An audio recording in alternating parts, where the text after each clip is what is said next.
تین چیزیں اگر زندگی میں آ جائیں، تین لفظ زندگی میں ڈال لو اور تین لفظ زندگی سے نکال لو، تو اللہ جل شانہ تمہاری محبوبیت اور تمہاری عزت لوگوں کے دلوں میں گاڑ دیں گے۔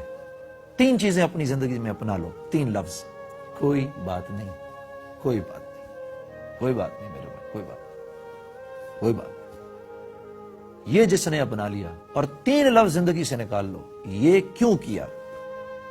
ہائے ہائے ہائے، اسی طرح اگر اللہ اپنے سامنے کھڑا کرے کل مجھ کو، میں سوچتا ہوں روز محشر میں اللہ کے سامنے کھڑے ہوں گے، کسی ایک بات کو بھی اگر اللہ نے یہ کہہ دیا تو نے یہ کیوں کیا، آپ کے پاس جواب ہے اس کا؟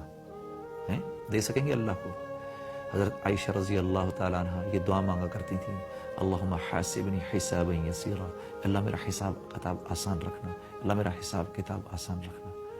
تم سب نے اللہ کے سامنے کھڑے ہونا ہے، یہ بات اٹل ہے، یہ ہو کے رہے گی۔ اگر اس وقت اللہ نے پوچھ لیا یہ کیوں کیا، اس وقت ہم تو اللہ سے ایکسپیکٹ کر رہے ہوں گے اللہ جل شانہ فرمائے کوئی بات نہیں، کوئی بات نہیں، کوئی بات نہیں، ہاں؟ اور ہم ہر ایک سے پوچھیں یہ کیوں کیا؟ تو دیکھو یہ تین جملے نکال دو اور یہ تین جملے اپنا لو۔